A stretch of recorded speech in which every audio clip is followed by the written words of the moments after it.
What would you say the value of this collection is? Worthless. I honestly don't know. I think the VinWiki guys have put like a number on it. I think it was somewhere like 2 million or more than that.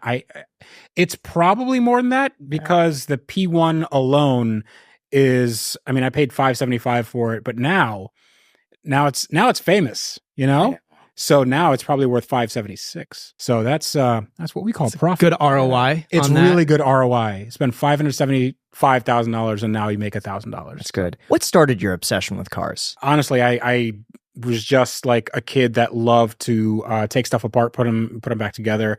I liked Legos as a kid, and I like cars, trains, planes, just anything that just moved. I love the engineering of it. I love the art about it. When I became 18, I got a Nissan Maxima, which was just the fastest car on the planet because it had a V6 and 190 horsepower. Then I did a bunch of stuff to that, learned a lot of stuff along the way, did a manual conversion, did an engine swap. It just kind of led from there. And Tavarish is not your born name. It's not your birth name. No. Where's that come from? And you have an interesting story of where you were born. Tavarish is a Russian word, and it means comrade or friend.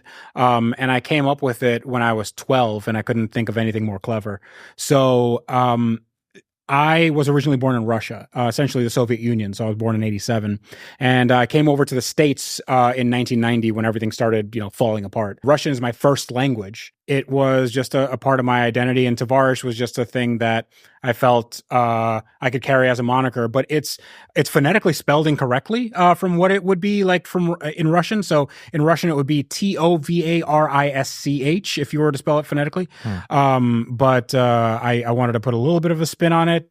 Sort of, like an Americanized spin on it. How were they able to go from Russia to living in the United States? Was that a difficult process? No. So we, I believe, were refugees because when the Soviet Union came down, we could apply for, refugee status. We landed here and we lived in New Jersey.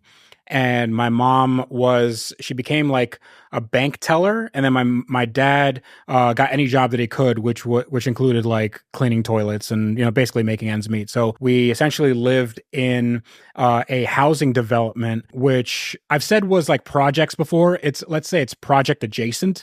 It was years makes no difference, the projects. And we lived there with my aunt and uncle.